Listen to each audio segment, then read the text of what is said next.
इस्लामाबाद की एहतसाब अदालत ने फ्लैगशिप एवनफील्ड और अल अजीजिया रेफरेंस में हसन और हुसैन नवाज को बरी कर दिया। लीगी कायद नवाज शरीफ को दोनों बेटों ने 14 मार्च को अदालत के सामने खुद को सरेंडर किया था।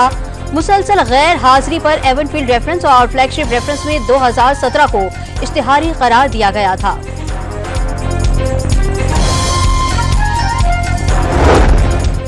अमरीकी सफीर की वजीर खजाना मोहम्मद औरंगजेब से मुलाकात, दो तरफा ताउन, मुआशी इस्लाहात और टैक्स इकदामात समेत सरमायाकारी से मुताल्लिक बातचीत। डोनाल्ड ब्लूम की पाकिस्तान के लिए IMF के स्टैंड बाय एग्रीमेंट की हिमायत का अज़्म।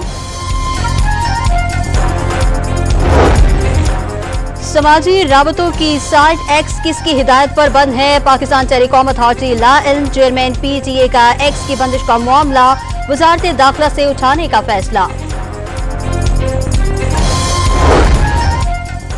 और कराची की डाउ यूनिवर्सिटी ने कुत्ते के कांटे की वैक्सीन, एंटी रेबीज वैक्सीन डाउ रैप तैयार कर ली। डाउ इंतजामिया के मुताबिक सिंध भर में मुतासिरीन को वैक्सीन सिर्फ एक फोन कॉल पर फराहम कर दी जाएगी।